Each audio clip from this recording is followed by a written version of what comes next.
Hello and welcome to another episode of Father and Joe. I'm Joe Rockey here with Father Boniface Hicks. In today's episode, Father, I want to discuss one of the elements early on in the Bible, specifically through the lens of those interacting with Jesus. In this case, the apostles.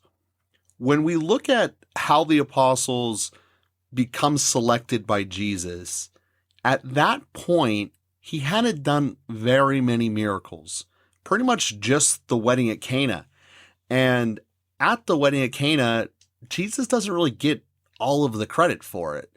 The head waiter comes and basically yells at the groom, "Why did you wait so long to bring out the good wine?" Which, at the time could be written off as easy as misplacing where it should be, and him not really getting the credit for the miracle. And when he starts his teaching, he is doing it with words and communication more so than miracles. He really doesn't commit any miracles in terms of the great public sense. Yes, he tells St. Peter how to get more fish, but it's not what it ultimately becomes: the healing of the lepers, the driving out of the demons, etc. Until that first day that they are sailing across the sea together, and Jesus is just so exhausted from teaching so many people. And I know, as you know, when you do a lot of public speaking, it can be exhausting thereafter. And he's asleep, and the winds start picking up, and the apostles are, long story short, afraid that they're going to die. And it is in that fear that they turn to Jesus. Now, I bring this up specifically coming out during the week of Easter for a variety of reasons. To me, this is the precursor of not just the apostles' relationship with Jesus, but in some ways, a relationship that extends to everyone here today. That we go to Jesus when we are scared and when we are afraid, and we neglect to see all of the greatness that has happened. And at the case of the boat almost tipping over, Jesus comes out and commands the weather so that the seas are calm. And it's as if the apostles forgot everything that they had just learned from him. And then we obviously take this to a much greater scale on Good Friday, when the apostles abandoned Jesus, for lack of a better way of putting it, and they had seen every miracle along the way. They had been told what Jesus was going to do. They had seen him raise other people from the dead, but their fear that something bad would happen to them, granted in this case from people and not from weather, but the fear nonetheless taking them over. And I find it so compelling that this reaction, this fundamental part of people, is still here today and still something that we see around us.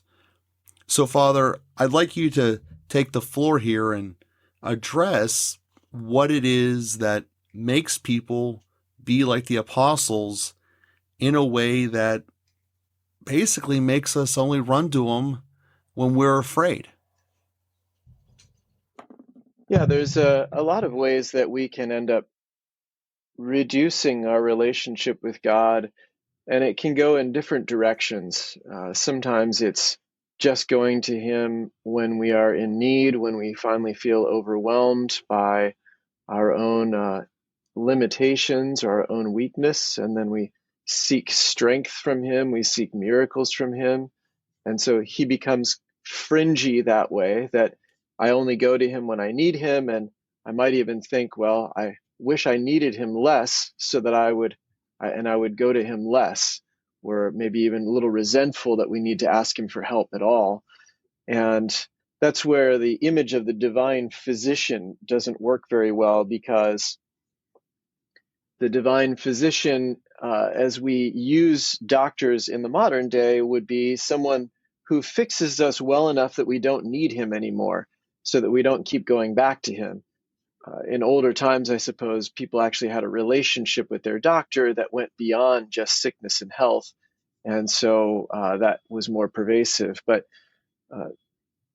having a relationship with Jesus as only the guy that we go to when we're sick, when we're broken, when we're needy, when something is wrong, is obviously good that we go to him then, but bad if we only go to him then. And so that's something to grow in our lives. Other people will approach God only when things are good, as if that's kind of a luxury. Well, as long as things are going well in my life, I'll go to church, or I'll go to thank him, or I'll worship him, or I'll offer some sacrifice for him. But when things are going bad, I don't have time for that. Worship, church, prayer meetings is feels like a luxury that when the rubber hits the road, when push comes to shove, I need to set aside that extra thing, that leisure in my life, that superfluous thing, and I need to really take care of what really matters. So that's another attitude that can develop with people, that they only go to him when things are good, actually. And so um,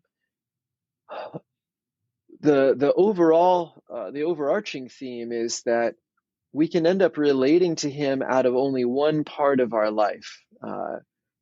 Likewise, it could be I do my morning prayer and my night prayer, but otherwise I have nothing to do with him during the day. There's a part of me that fulfills this kind of basic duty, but otherwise I don't have any interaction with him.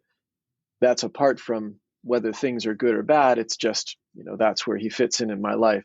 I say a prayer before meals. That's the only time I make reference to God in my life.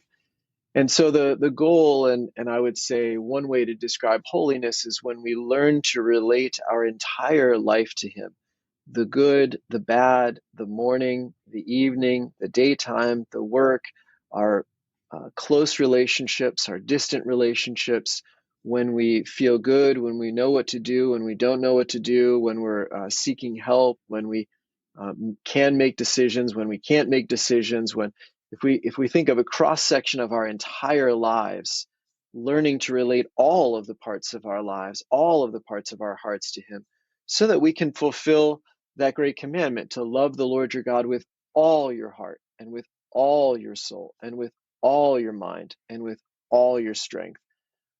That's kind of our pathway of growth, is then to ask the question, what are the parts of my life that I'm not relating to him? What are the parts of my life that I'm keeping back from him? What are the parts of my life where I don't even think to bring him in? Because, I did school on my own. And so I never asked God for help. I never thought I needed him. I thought it all depended on me. And so that's something I do for myself. Some other area I've learned to incorporate him. Oh, well, what would it be like if I actually did school with God? If I went to class and asked God for help? If I called on God before I did my homework, or as I'm working on my exams? Or, in areas of business, or in the marriage relationship, or in parenting, or in, anyway, all of these different aspects of our lives. Is God a part of that? Do we recognize his presence? Do we invite him in? How do we imagine him in those settings?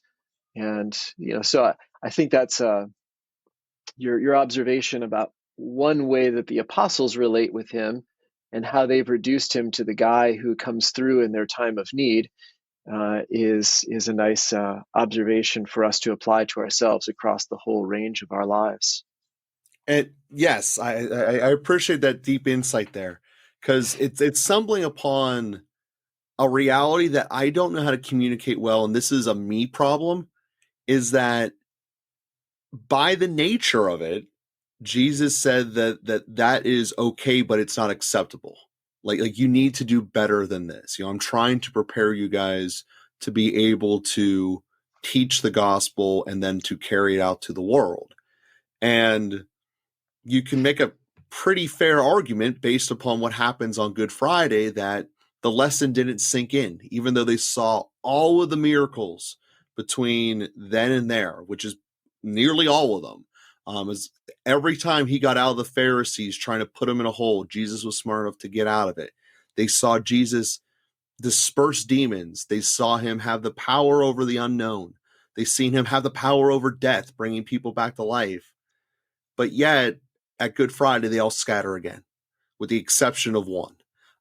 So what I'm asking for, and I think that this is something that all of us need to learn this skill set in one capacity or another, is yes, everyone has these problems and shortcomings in their relationship with Jesus that you just mentioned so perfectly, but that doesn't make it right or okay. So how do you communicate the message in a way that actually will be received and not put people on the media just block you out because I feel like I shouldn't listen to you because I'm in a state of red flagged or running away because I want to dismiss you, but to actually say it's natural for you to feel this way. Not every relationship is where you want it, but we have to change it to do better. It's basically saying that it's okay that you feel this way, but it's the circumstances are wrong and you need to change that. And that's something that I've never really figured out how to do. So I assume that this is something that we can talk through and maybe figure out a good solution, because I would imagine it's a good life skill for every person who's listening to this, because I think it's a human life skill you need, and I just don't have it at the age of 38, which is kind of sad.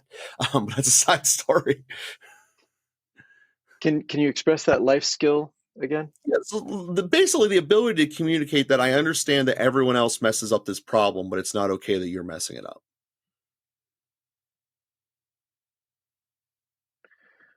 You're saying that to yourself. Yeah, or being able to communicate it to a spouse or a 3-year-old or a coworker or anyone in between. I don't know how to do it for any of those groups, but I know I need to be able to be better at it. Um, yeah. Well, I guess it starts with being able to observe the problem and enter into it with someone. And I like the combination of the two descriptors, kindness and curiosity. I think entering into a lot of these things, whether with our own hearts or with others, with kindness and curiosity is a good approach. So kindness means that we don't come in like a wrecking ball with condemnation and destruction, coming in with control and manhandling whatever the problem is. So kindness is recognizing, well, let's make the presumption that the person is not bad and intending bad, that there is another explanation for what's happening. All of us are limited. We try and we fail. We develop patterns. We misperceive. We have strong emotions that react in different situations. A lot of different things happen there. So if we come in with kindness first of all and acknowledge there's another story there. There's something to discover there, and we treat the person as really worthy of love and care. And then curiosity is creating a safe enough space that we can look at what the reasons might be. And, you know, why did your 3-year-old, maybe it's not the best example with someone prior to the age of reason, but anyway, it's like, why did he lie about something? Why did he cover up something? Probably not because he plotted out a path of malicious destruction by which he was going to take over the world.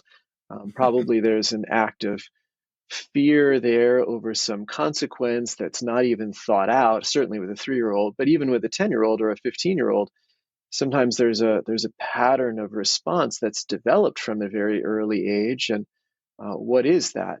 And is it even safe enough to say, I'm afraid of you, and I was afraid of your reaction, and I thought it would be better to cover it up than to actually tell you what I did or what happened? And that can take a lot of trust to say that to the person that you're afraid of. So sometimes we say it to another person who can help us talk through that. You say it to mom, and mom says, no, daddy won't get upset about that. He cares about you, and he doesn't want you to get hurt, and that's why he comes across strongly or whatever. So, but to presume some good reason, to presume some good intention, to presume some understandable behavior or cause for a particular reaction can be a nice way to approach that with curiosity. What's happening in you? What did you feel? What was that feeling responding to? How are you perceiving reality? Our emotions are our body's response to our perception of reality, where perception doesn't necessarily mean we thought through it. I might not even know why I responded that way until I stop and look at it with enough kindness so that I can actually hold the emotion and feel it and explore it, and then curiosity to say, where is this coming from, and why am I responding this way? What does this mean? Where else has this come up in my life? And so, doing that with myself, doing that with somebody else, can be a beautiful way to open up our deeper motivations, our deeper understanding, our how we approach meaning and reality, and can be a process of self-discovery as much as a process of discovering another. Yeah, so first of all, I appreciate the answer. I love it. Kindness and curiosity is the tools to use to basically approach the you sh, you failed as the way other people's have failed before. Not everyone's going to trig, but but you were there, and now how do we get better and how do we get at it? And I can see how that's applicable to any problem in which people have. And taking this back full circle to the gospel and the relationship with Jesus, you mentioned a couple different examples there of people only using Jesus as the physician when things are bad. Well, using that kindness and curiosity, well, why is that? Why am I afraid to have Jesus come when things are good? Or the opposite? In everything you said, where is the moment that I'm not bringing God in my life, and why? And I think that what a lot of us are going to find is what you just said. We're just acting out of instinct, and we don't really know why that habit was formed. But using the kindness and curiosity tools to really appreciate and look into the rest of our lives of where it's at. Obviously when this episode releases, it's going to be during the week before Easter. And we're all going to have the celebration of the passion and then obviously the resurrection on Easter. And do we only experience Jesus in some moments or truly be able to open it up into the rest of our worlds? And having a moment or two of thinking about what would it be like if I brought Jesus into this space, I have found as another way to have it happen. Because we can consciously do something. We can consciously focus upon an action. I want to throw a baseball. But it's when we kind of get into the habit of doing it over and over again, we normally are better. This is the difference between some people who, when they really think about something, they miss versus they don't think about it and it goes in. Well, if we think about it in advance, what would our life be with Jesus in it in this moment? It leads to that natural response of Jesus is now here. I don't really know consciously what I did or didn't do. It just happened. And I wanted to bring that up. Using those tools of kindness and curiosity can really be the pathway to better relationships in any capacity. It seems to be the some of the greatest tools to build up your relationship. So, Father, I want to give you a chance to conclude this episode as we got about 3 or 4 minutes left. No, I think you said it very well, Joe. Those are great tools to bring into every relationship. And again, part of the kindness to ourselves is realizing that even with our intention to be kind, sometimes we get activated and we feel unsafe in some way. We feel on guard and we feel defensive. Maybe something's being launched at us and we back away. And so it's not always easy to have that kindness and curiosity come out of a certain kind of confidence and an ability to just be in ourself. And so those are things that we can't just flip a switch and make them happen. And so growing towards them also requires a little kindness and curiosity. Where am I? It's okay wherever I am. Let's just notice it. And then curiosity, why am I here and how can I move forward? So those are good ways of self-awareness and growth. Amazing. And we thank everyone for listening us to here today. We will be with you again next week, as always. And if you haven't yet, please leave a star or a written review on whichever platform you are listening to us. It does make a tremendous difference. And I'm not just saying this for the sake of saying it when I bring it up, but we are hitting all new highs, virtually every single metric you can look at. And it's all because of you guys, the audience. We thank you for being with us. We thank you for clicking that share button. And most of all, we thank you for clicking subscribe and the reviews.